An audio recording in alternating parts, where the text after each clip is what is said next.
Good morning, everybody. I hope you're all doing fantastically well. It is Connor here. We are back with another episode on One Leeds. If you didn't check out the fantastic debrief last night with our good friend Ollie Ward, make sure you do so. It's well worth the watch. We went through absolutely everything regarding Leeds United, and it's definitely worth it. An hour and 20 bumper episode. Make sure you check it out.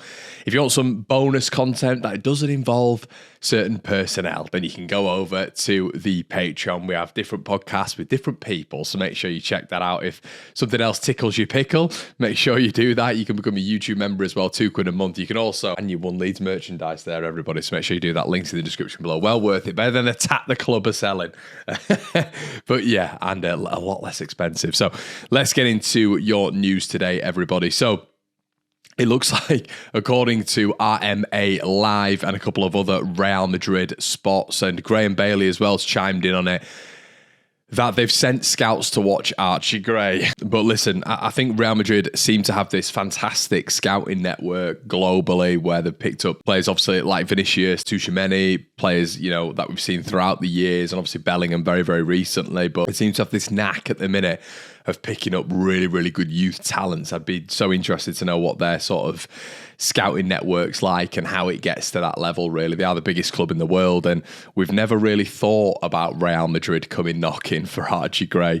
But according to a few reports this morning, especially on the Real Madrid side, scouts have been sent to watch Archie Gray. I mean, I don't really know what you do if Real Madrid come calling, to be honest with you. Like, we've spoken about Man United, we've spoken about Chelsea, Man City, whatever.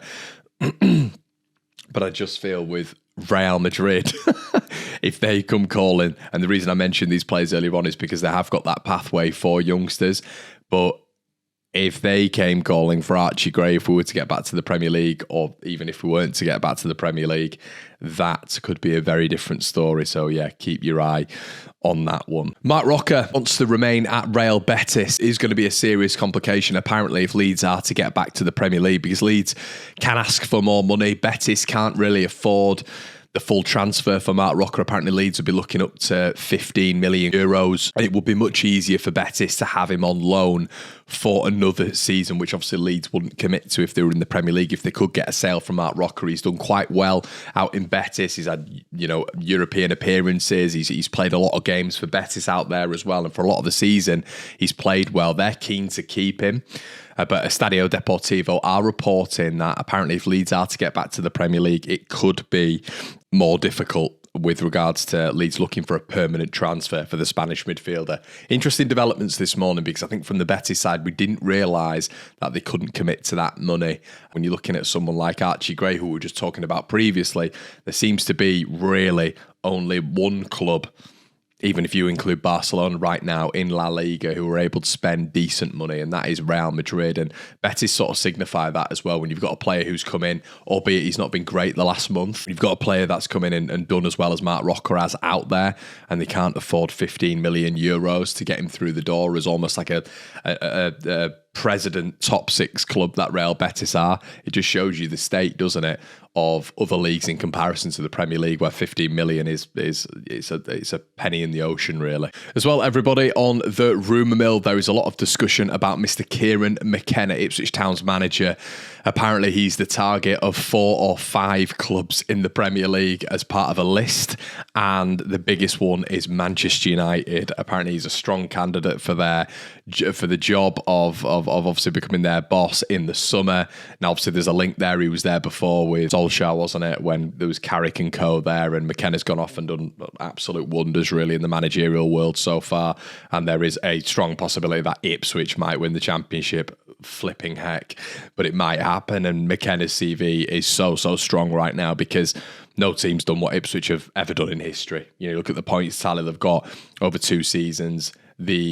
How they've done it has never been done. Has never ever been done. We've seen Southampton, I believe, got a double promotion. I think Norwich did as well, but it's nothing in terms of points tally in comparison to what Ipswich have done. So he's done a fantastic job. There we go, everybody. So McKenna, it'd be nice if someone had got him this season, especially in January, and Palace were interested, but we're going to go blow for blow till the end of the season, and that's going to be that. And everybody, several outlets are reporting this morning that Ilia Gruev could be set to return for the Coventry game. We'd heard many reports beforehand saying that this game was a little bit too early for him. him, but the Coventry game might be absolutely perfect for him. And I don't know, I think it's so interesting when you look at Ilia Gruev, because I personally felt that in the Hull City game, it wouldn't have made that much of a difference, because I just felt that Ilia Gruev is a player who keeps it tidy. I've mentioned it several times before, an upgrade on Adam Forshaw in that respect, but I still feel the press on him would have caused him a few problems against Coventry with that midfield, to be honest. But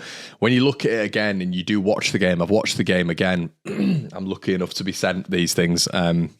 As you know, I can watch the full game back, which is quite nice. But yeah, I was watching the full game back yesterday, and you do look at Ilia Gruev and you think to yourself, because he's so comfortable in that position, it is just on a normal level.